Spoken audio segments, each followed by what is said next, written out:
კომპანია სტერეო პლუსი საქართველოს კომუნიკაციების ეროვნულმა კომისიამ უკვე მეორედ 3000 ლარი დააჯარიმა. კომისიის წევრების დასკვნით მეცხრე არხის სიგნალის გაშვება სტერეო სალიცენზიო პირობების დარღვევით ახორციელებდა.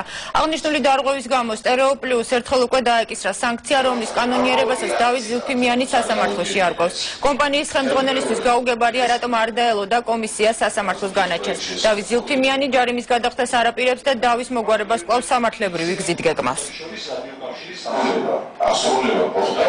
კომისია ხმათა უმრავლესობით ჩათვალა, რომ ადგილი ჰქონდა კვლავ სტერეო პლუსის მე-13 ლიცენზიით განსაზღვრული პირობების დარღვევას, რისთვისაც გამოიყენა 3000 ლარიანი ჯარიმა.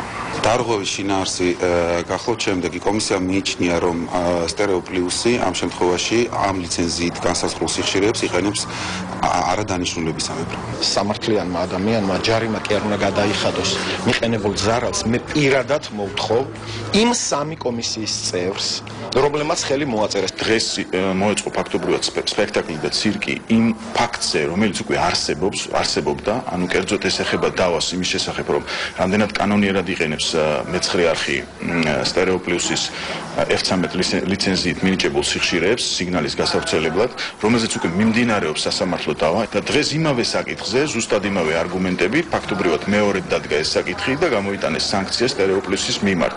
გაუგებარია რატომ არ დაელოდა ის სასამართლო გადაწყვეტილებას, სადაც გაირკვეოდა ამის კანონიერება.